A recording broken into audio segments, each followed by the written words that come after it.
कृष्णाय वासुदेवाय हरये परमात्मने प्रणतक्लेशनाशाय गोविन्दाय नमो नमः। नारायणाय नमोस्तुते। सद्गुरुदेवाय नमोस्तुते।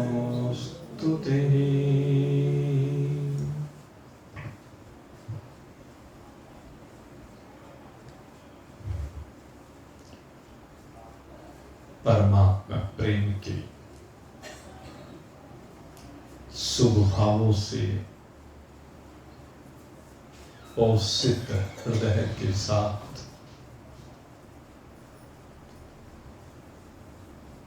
नित्य है निरंतर निज स्वरूप की यात्रा पर अग्रसर जिज्ञासु वृत्त भगवान की कृपा दृष्टि के फलस्वरूप नित्य ही हमारा मन अपने स्वरूप की ओर आमुख होता जा रहा है और जैसे जैसे हम परमात्मा की ओर आमुख होते हैं हमारे और परमात्मा के बीच की दूरी कम होती चली जाती है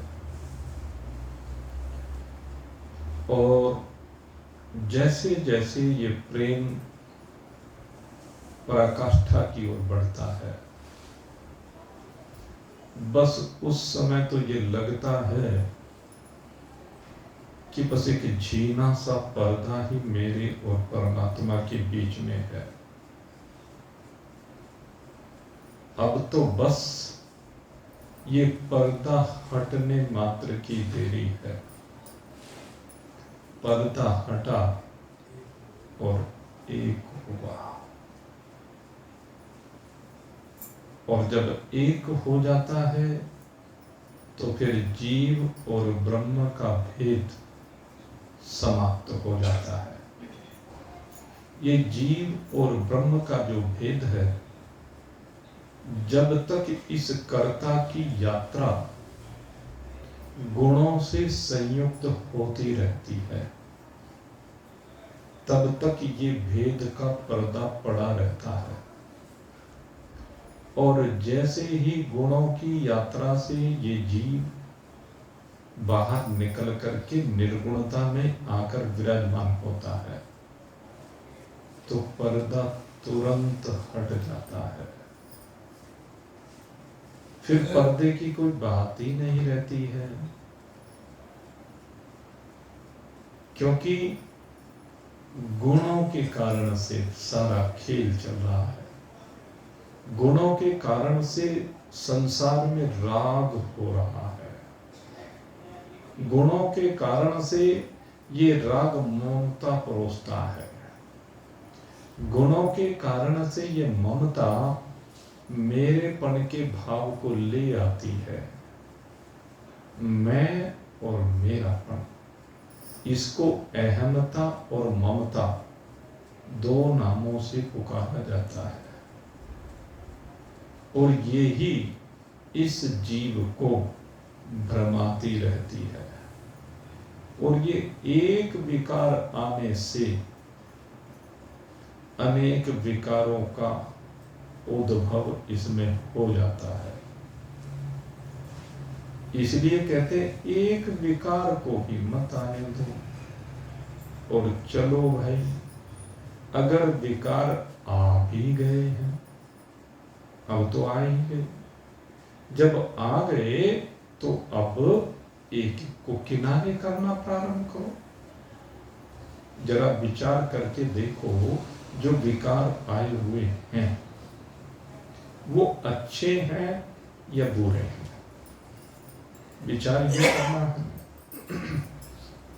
अगर अच्छे लगते हैं विकार, फिर तो भाई कोई बात ही नहीं है। और हाँ, अगर यदि विकार ये लगता है कि ये बुरे हैं, 60 विकार होते हैं। 60 विकार माने 6 प्रकार के विकार, जिनमें सबसे पहले नाम आता है काम का। काम माने कामना, वासना, इच्छा, स्पृहा, तृष्णा, ये सब कामना के रूप हैं।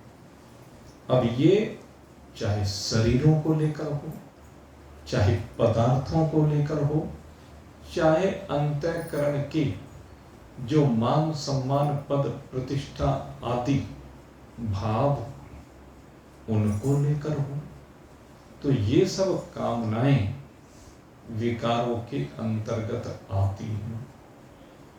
और ये कामनाएं ही सारे रोग की जड़ है। अगर कामना से विरहित हो जाए तो रोग कट जाए। यदा सर्वे प्रमुच्यन्ते कामा यस हृदयस्थिता तदा मृत्यु अमृतम भवति अत्र ब्रह्म समश्नुते। जिस काल में ये कामनाओं से विरहित जीव हो जाता है, यदा सर्वे प्रमुच्यन्ते, समस्त कामनाओं से विरहित हो जाए, जो हृदय में बैठी हुई कामनाएं हैं उनसे मुक्ति मिल जाए। लेकिन भाई इतनी आसान नहीं है, क्योंकि कामना की जड़ें इतनी गहराई में पेट बना करके बैठी हुई हैं कि उन जड़ों को काटना बड़ा कठिन काम होता है। नहीं तो वही कहानी है भाई, वो जो एक राजा को कहानी सुनने का शौक था और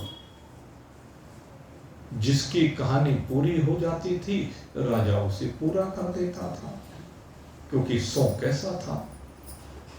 अब दूर दूर से लोग आते थे इनाम के लालच में कि राजा कहानी सुनेगा, प्रसन्न होगा, इनाम देगा।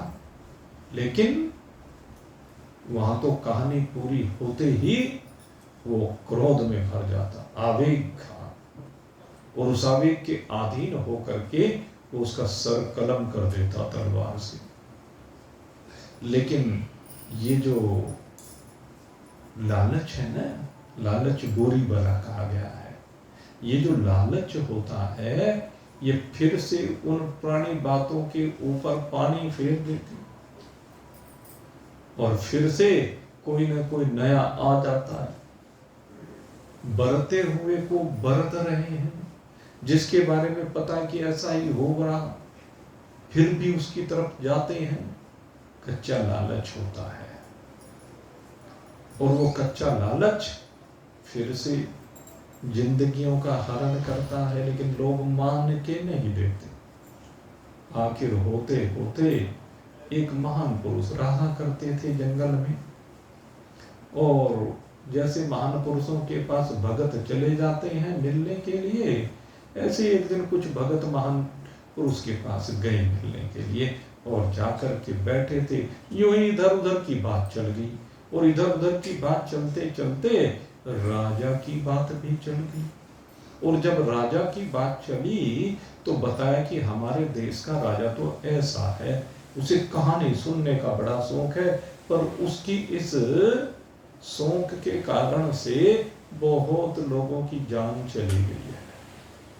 और महाराज जी ने कहा, ओहो भाई, ये तो राजा बहुत गलत है भाई, ऐसा दुष्ट प्रकृति का राजा तो नहीं होना चाहिए, उसकी वृत्ति को तो जरूर बदला जाना चाहिए।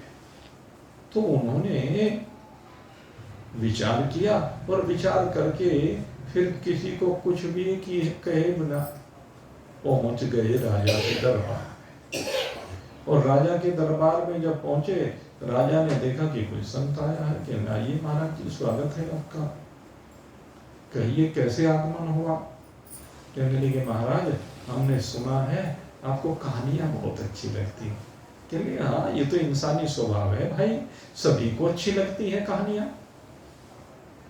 आप देख लीजिए संसार में, बचपन में दादा दादी कहानियां सुनाया करते थे, नाना नानी कहानियां सुनाया करते थे, और होते होते वो कहानियों का शौक ऐसा बढ़ता चला जाता है, रूप बदलता चला जाता है। लेकिन मुझे भी बहुत शौक है कहानियां पढ़ने का, सुनने का। कहने लगे अच्छा, बड़ी अच्छी बात है। तो कहने लगे हमें भी बहुत कहानियां आती हैं, हमने सोचा महाराज चलो आपको कोई कहानी सुना दें। कहने लगे ठीक है भाई सुना दो। भाई इसको कोई दिक्कत है क्या?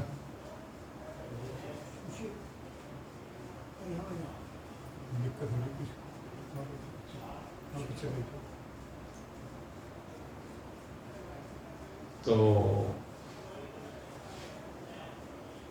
महाराज जी ने कहा राजन हमें बहुत कहानियां आती हैं, कहो तो हम भी कहानी सुना दें। कहने लगे बड़ी अच्छी बात है, सुना दो आप भी कोई कहानी। कहने लगे ठीक है। अब राजा और महाराज जी दोनों बैठ गए, और जब दोनों बैठे तो हो गई कहानी शुरू। और जो कहानी शुरू हुई, महाराज जी ने कहा महाराज, दोनों महाराज ही हैं, राजा को भी महाराज कह दिया जाता है, संतों को तो कहा ही जाता है। तो साधु ने कहा महाराज हम कश्मीर से आए। फिर कहने कश्मीर में भाई बड़ा जंगल है, बड़े भारी जंगल है, और हम जंगल में ही रहते हैं। फिर कहते जंगल में जहाँ हम रहते हैं वहाँ एक वृक्ष है बहुत बड़ा। फिर कहने लगे उस वृक्ष में एक घोंसला है। फिर कहने लगे उसमें असंख्य चिड़ियाएं हैं। फिर कहने लगे उसमें से एक चिड़िया उड़ी फुर, फिर दूसरी उड़ी फुर, फिर तीसरी उड़ी फुर। फिर भाई यही सिलसिला चलता रहा, फिर और फुर, फिर और फुर का खेल चलता रहा भाई। सुबह से शाम हो गई। राजा कहने लगा महाराज आपकी फुर भी कभी समाप्त होगी क्या? कहने लगे हाँ महाराज बिल्कुल समाप्त हो जाएगी। कहने लगे पहले अपनी फिर को समाप्त करो, आपकी फिर समाप्त हो जाए तो मेरी फुर समाप्त हो जाए। तो भाई यही खेल है। ये कश्मीर के जंगल में तो हम सब रह रहे हैं, और इसमें ये जो शरीर है यही वो बरगद का वृक्ष है, और इसमें जो हमारा हृदय है या अंतःकरण है या मन है, जो भी हम कहें, इस के अंदर इच्छाओं की असंख्य चिड़ियाएं हैं। एक निकल के पूरी नहीं होती कि दूसरी पहले लाइन में लगी होती है, वो फिर दूसरी लाइन में लग जाती है, फिर आदमी उसके चक्कर में लग जाता है। मैं एक आदमी को देख रहा हूं, मैं सच्ची आपको घटना एक अपने मिलने वाले की, वो परिवार से बहुत परेशान, और पिछले 15 साल से 20 साल से मैं भी देख रहा हूं उसको। मैं उसे कहता हूं तेरा ये परिवार बिल्कुल बेकार है, ये ऐपबाजी छोड़ के नहीं देता, तू रोज इनके चक्कर में पड़ा रहता है, कभी किसी का कर्जा कभी किसी का कर्जा। अब ऐबी जो बच्चे हो जाएं तो उनमें तो यही होता, तो इससे संबंध क्यों नहीं खत्म करता? बहुत परेशान रहता है, रोज रोता है, बस गुरुजी अब की बार तो ये कर दिया वो कर दिया, धीरे धीरे इसे ये करवा दिया वो करवा दिया, अब बस अब तो मैं बिल्कुल असंग हो गया। अब मुझे, और मैंने भी देखा हर साल रोज टंटा जुड़ा ही पाता है, छोड़ के नहीं देते। तो ऐसे ही भाई हृदय में जो कामनाएं हैं ना, ये छूट के नहीं देती, और इन्हीं को छोड़ना है, इन्हीं वासनाओं से बाहर निकलना है। जब तक इन वासनाओं से, कामनाओं से बात नहीं निकलेंगे ना भाई, तब तक परमात्मा की ओर यात्रा हो नहीं सकती। क्योंकि जब तक कामनाएं रहेंगी, कर्म रहेगा। कामना से कर्म की उत्पत्ति होती है, क्योंकि जब भी किसी कामना की पूर्ति करनी है तो फिर शरीर से कर्म तो करना ही पड़ेगा। बिना शरीर से कर्म किए कोई कामना की पूर्ति थोड़ा ही ना होगी, तो कर्म होगा। हाँ, अगर कोई कामना ना हो तब कर्म नहीं होगा। जब कोई कामना ही नहीं है तो फिर कर्म कैसा? इसलिए कहा कामना को जीतिए तो कर्म को जीता जाता है। कि अच्छा कर्म को जीत लिया तो फिर क्या होगा?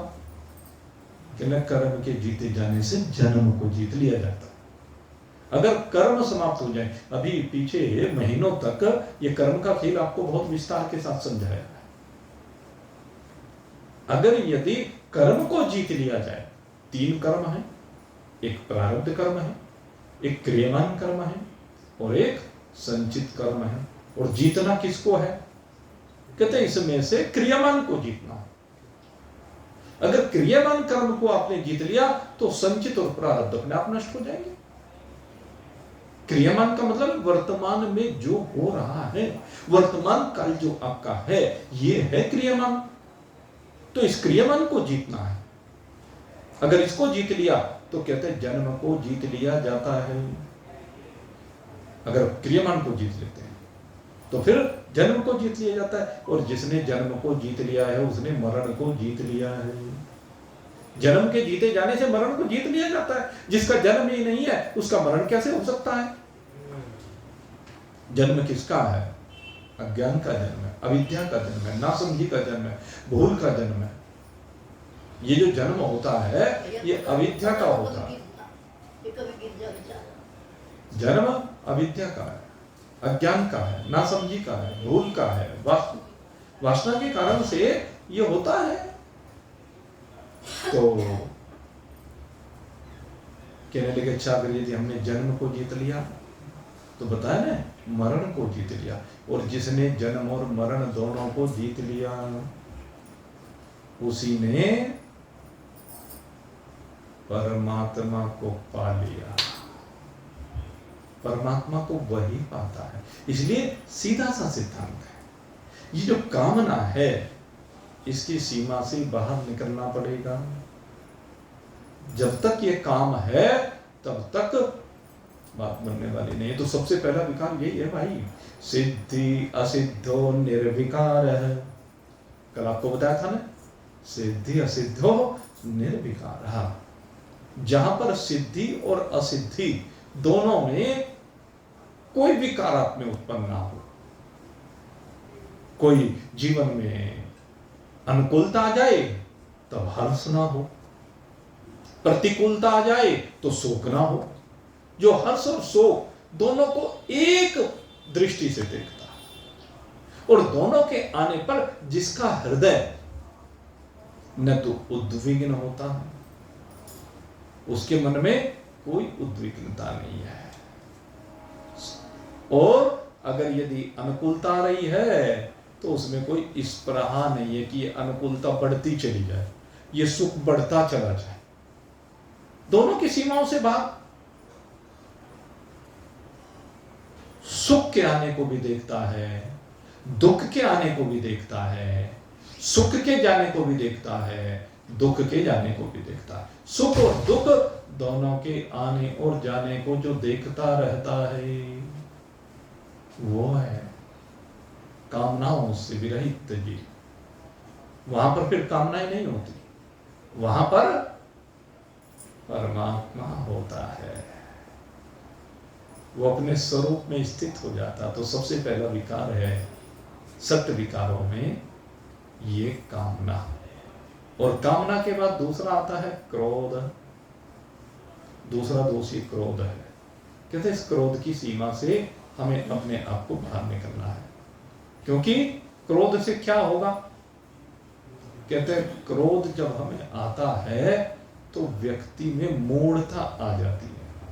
ये जो मूढ़ता है ये तमोगुण का लक्षण है। मूढ़ता जो आती है वो तमोगुण के कारण आती है। और मूढ़ता के आने पर क्या होता है? कहते हैं विवेक नष्ट हो जाता है। विवेक किसे कहते हैं? जिससे सही और गलत का निर्णय हो, नित्य और अनित्य का निर्णय हो, सत और असत का निर्णय हो, अंधकार और प्रकाश का निर्णय हो, लाभ और हानि का निर्णय हो, जय पराजय का निर्णय हो, सब चीजों का जिससे निर्णय होता है उसको विवेक कहते हैं। लेकिन मूढ़ता के आने से विवेक नष्ट हो जाता है, इसीलिए उस व्यक्ति को मूर्ख कहा जाता है। मूढ़ माने मूर्ख। मूर्ख व्यक्ति के अंदर विवेकवान बुद्धि नहीं होती, विवेकशील बुद्धि नहीं होती, वो भटकता रहता है। ये रजोगुण का विकार है। कामेश क्रोधेश रजोगुण समुद्भवत्, भगवान ने कहा है ये दोनों जो विकार हैं, कामेश क्रोधेश रजोगुण समुद्भवत्, ये रजोगुण के विकार हैं दोनों। इसलिए ये बड़ा गड़बड़ करते हैं। भगवान ने अब रजोगुण के जो विकारों की चर्चा की है, रजोगुणी जो कर्ता होता है उसके अंदर यही तो होता है। सबसे पहले कहते हैं रागी, वो रागमान होता है। रागी कर्म फल प्रेक्षुर लोभो हिंसात्मक शुचिः, ये उसकी पहचान है रजोगुण की। वो रागी होता है, चिपका हुआ होता है, संसार की हर क्रिया से चिपका हुआ होता है, और चिपकने के कारण से वो हर समय फलाकांक्षी होता है। कोई भी कर्म करे इसके बदले मुझे क्या मिलेगा, सबसे पहले ये सोचता है। भंडारे में जाएगा, किसी ने कहा भंडारा चल रहा है, तू भी कुछ सहयोग दे दे, कहने मुझे क्या मिलेगा, कहने लगे तो ये दिखाई नहीं दे रहा, इतने लोगों को भोजन मिल रहा है भंडारे में, इतने लोग तृप्त हो रहे हैं, कहने लगे मुझे क्या, मुझे क्या, मुझे ये तो बताओ। तो वो फल की कामना वाला होता है। कहने लगे मंदिर में सहयोग कर दो, कहने मुझे क्या, कहने इतने भक्त जाएंगे, इतने भक्त जाएंगे, भगवान के दर्शन करेंगे, भगवान के सामने पूजा अर्चना करेंगे, भगवान इतने कष्ट उनके दूर करेंगे, कहने मुझे क्या, उनका लाभ होगा तो मुझे क्या, मेरा क्या लाभ, मैं क्यों दूं। जितने भी शुभ कार्य होते हैं उनमें उसकी वृत्ति ऐसी ही होती है। तो ये हर जगह पर कर्म के फल को पहले देखता है कि इसके बदले मुझे क्या लाभ होगा। हमने देखा कई लोग तो जैसे कोई अच्छी परोपकारी समाज सेवी संस्थाएं होती हैं तो उन संस्थाओं के सदस्य बन जाते हैं, और उनके जो वो सदस्य बनते हैं उसके पीछे भी उनका भाव क्या होता है। वे अगर किसी बिजनेस को करते हैं ना, कहने लगे जितना संस्था में सहयोग करना पड़ेगा ना, उससे ज्यादा मुझे बिजनेस मिल जाए यहाँ से। मैंने बहुत लोगों को देखा। तो ये है कर्म फल प्रेप्स हो, कि मुझे कर्म के फल के रूप में क्या प्राप्त होगा, मैं यहां क्यों जाऊं, मैं ये कार्य क्यों करूं।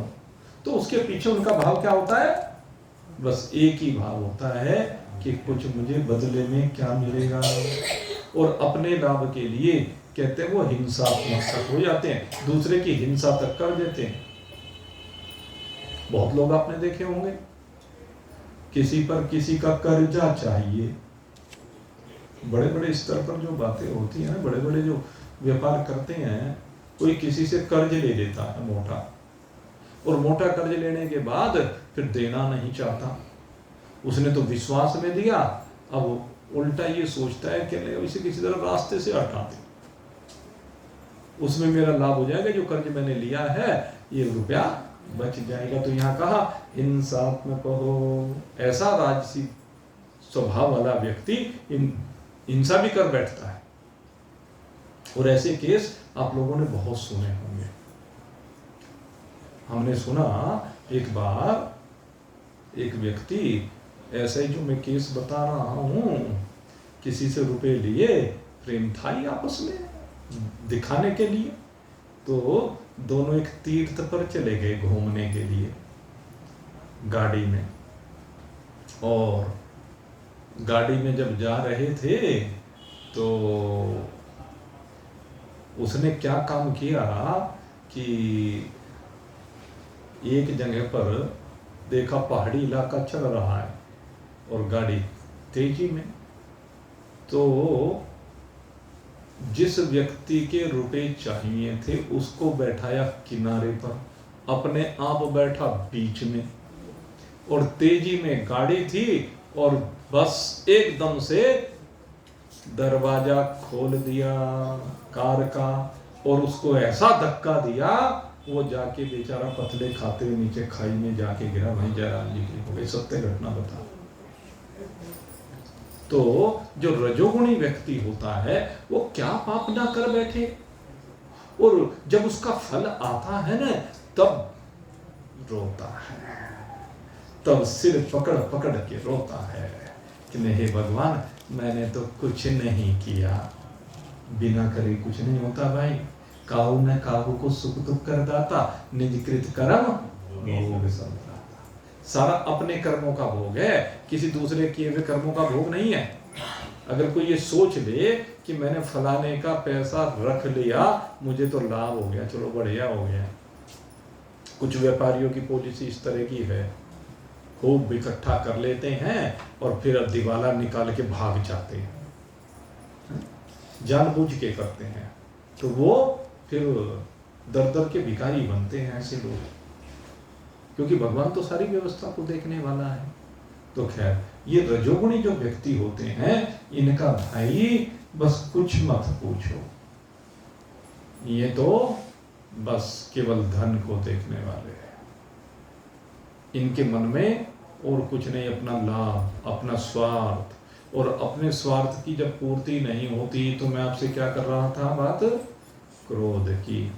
अपनी जब पूर्ति नहीं होती तो क्रोध आता है, और क्रोध से क्या आया, क्रोधाद भवति सम्मोह। इस क्रोध से मूढ़ता आ गई, नासमझी आ गई, भूल आ गई, विवेक समाप्त हो गया, और फिर सम्मोहात स्मृति विभ्रमः।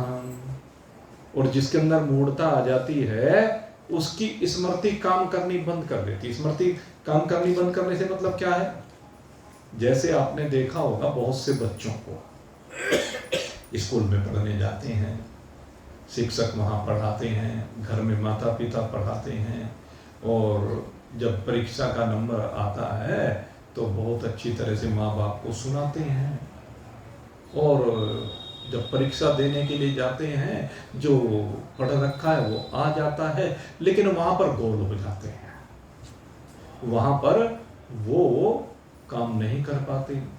कारण जो घर से याद करके आए हैं उसकी स्मृति नहीं रहती है, और उसका परिणाम क्या होता है, जब कॉपी दिखाई जाती है, रिजल्ट आता है, कहते अरे ऐसा कैसे हो सकता है, हमारे बेटे को तो सब याद था, इसने तो ये कर रखा था, वो कर रखा था।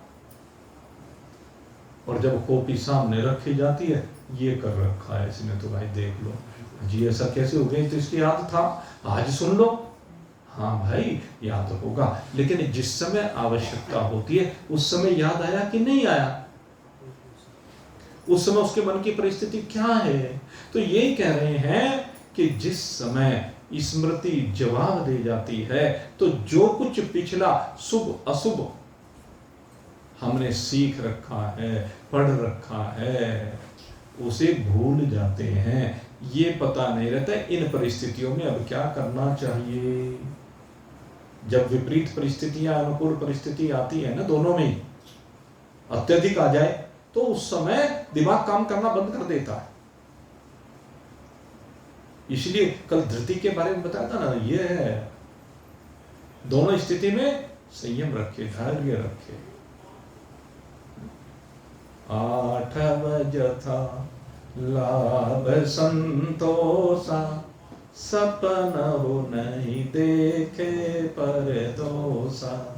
8वीं भक्ति भगवान ने यही कही है, संतोषी रहे तो स्मृति काम करेगी, और जब संतोषी नहीं होता है धैर्य युक्त नहीं होता है तो स्मृति काम करनी बंद कर देती है। स्मृति भ्रंशाद बुद्धि नाशो, स्मृति के भ्रंश होने से बुद्धि का नाश होता और बुद्धि नाशात प्रणश्यति, बुद्धि का नाश होने से सर्वनाश हो जाता। इसलिए जिसे सर्वनाश से बचना है वो क्या करे, इस क्रोध पर नियंत्रण करे, अपनी बुद्धि को ठीक रखे, अपनी स्मृति को ठीक रखे, मूढ़ता न आने।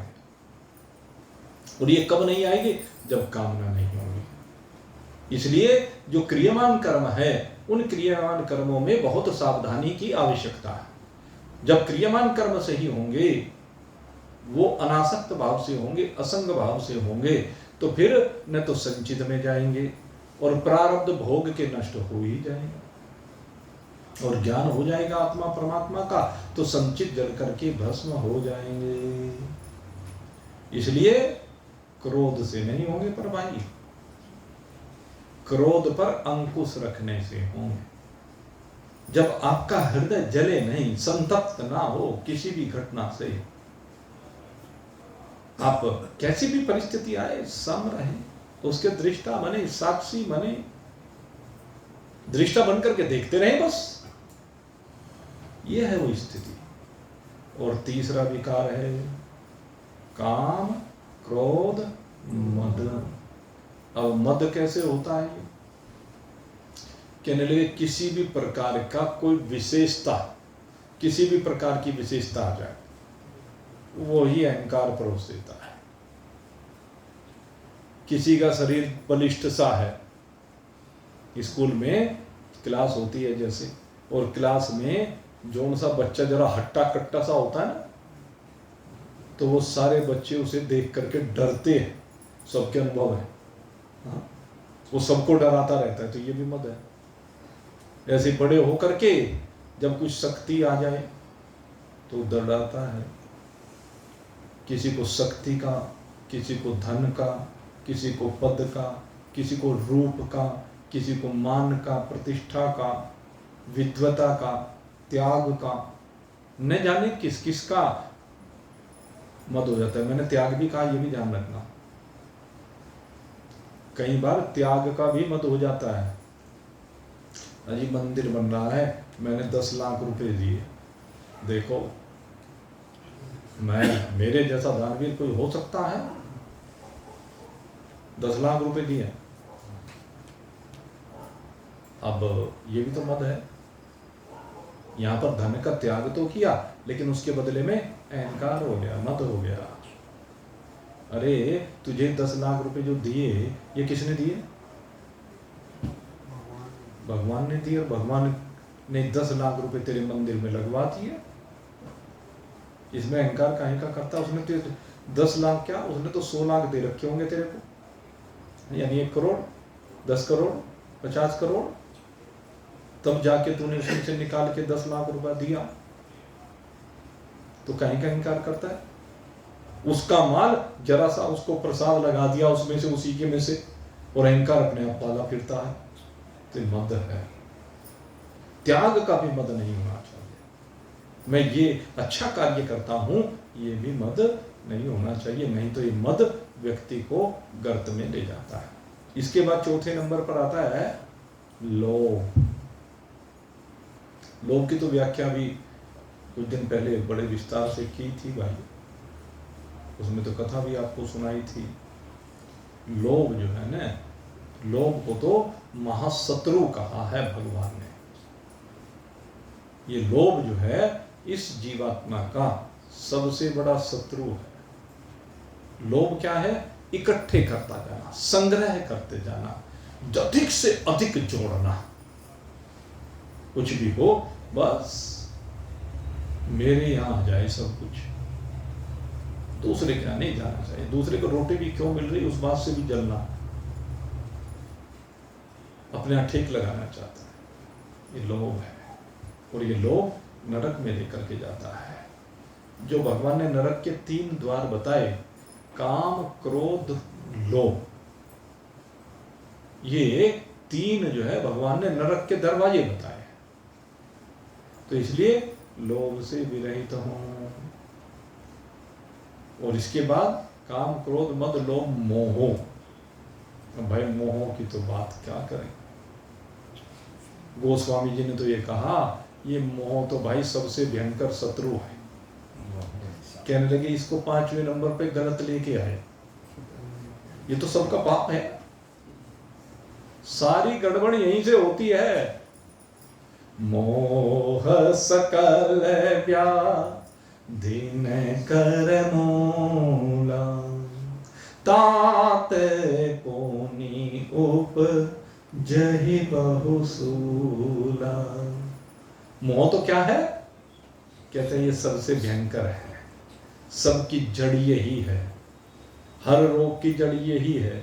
जैसे आयुर्वेद में एक बात प्रचलित है कि शरीर में जितनी भी बीमारियां होती हैं कि पेट से शुरू होती है, कि पेट को ठीक रखो तो फिर कोई बीमारी नहीं होगी। ऐसे ही कहा, इस मोह से बाहर निकल जाओ।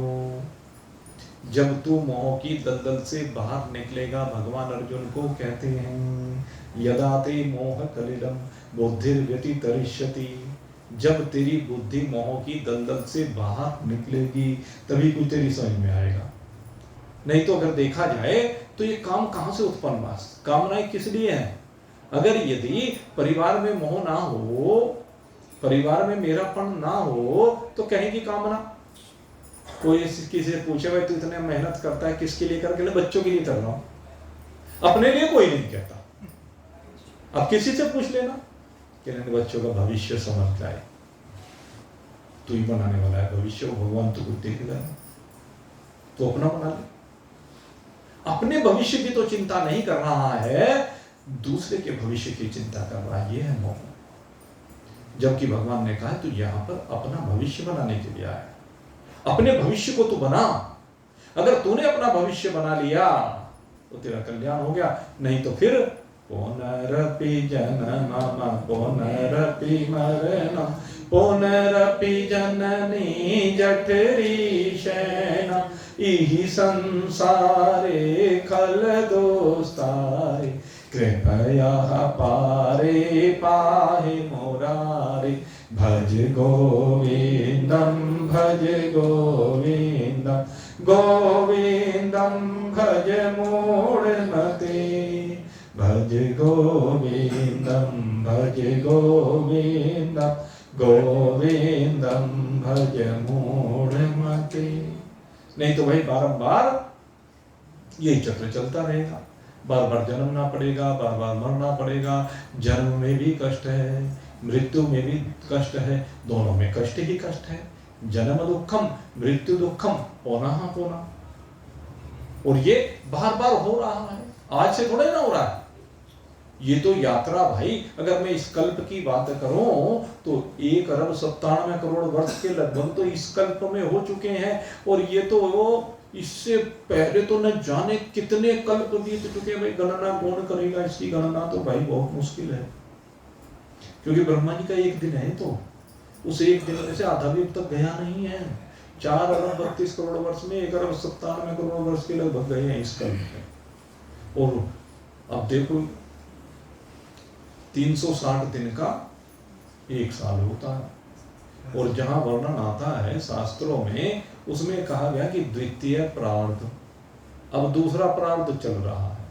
दूसरे प्रार्थ का मतलब है ब्रह्मा जी की आयु 50 साल से ऊपर हो चुकी है। अब हिसाब लगाओ, अगर 50 साल ही माने वहां, तो 50 साल में कितने साल बैठेंगे आपके? एक दिन में 4,32 करोड़ वर्ष, इसको 360 से मल्टीप्लाई करो तो 1 साल के वर्ष आएंगे। 4 अरब को करो भाई 360 से मल्टीप्लाई, आपको पता चल जाएगा। हाँ, 144 हो जाएगा, यानी 1440। 1444 कहने को 1444 और 32 में भी है ऊपर 32 करोड़, उनको भी गुना करो 360 से तो 1500 करोड़ के लगभग का 1500 अरब 1500 अरब वर्ष का तो 1 साल हुआ ब्रह्मा जी का। और 1500 को 50 से गुणा करो अब जरा, तो 75,000 हो गए। 75,000 अरब वर्ष से अधिक की आयु हो चुकी है ब्रह्मा जी की इस मृत्युलोक के हिसाब से। अब जरा अपने हिसाब से लगाना, इसमें कितनी बार आ चुके हो, कितनी बार जा चुके हो। अगर मनुष्य शरीर के हिसाब से भी हिसाब लगाने लगे 100 वर्ष की आयु के हिसाब से, जो होती नहीं है, क्योंकि जब चींटी के शरीर में रहे तो कितनी आयु सोचे। 100 वर्ष का भी एवरेज लगा लो तो भाई 75,000 अरब को 100 से डिवाइड कर दीजिए, कितने बच गए? 750 अरब तो अब तक आपके जन्म साधारण से हिसाब से हो चुके। विचार करो, 750 अरब, कल्पना करके देखो, इतनी बार जन्म चुके हो, उतनी बार मर चुके हो। इससे बाहर निकलना है,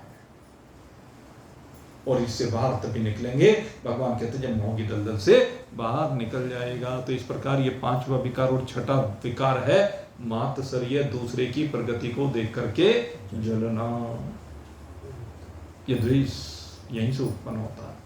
तो भाई इन सब विकारों से जब बाहर निकले तब जाकर के रजोगुण और तमोगुण की सीमा से बाहर निकलते हैं, नहीं तो भाई बारंबार आवागमन चलता ही रहता है। इस आवागमन की सीमा से अगर बाहर निकलना है तो इन विकारों से आपको बाहर होना पड़ेगा।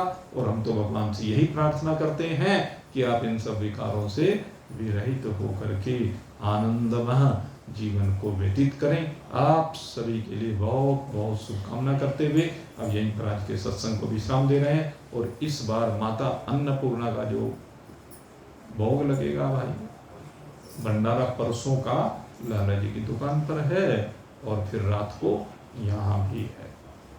तो सभी लोग सहपरिवार निमंत्रित हैं। बोलिए सच्चिदानंद भगवान की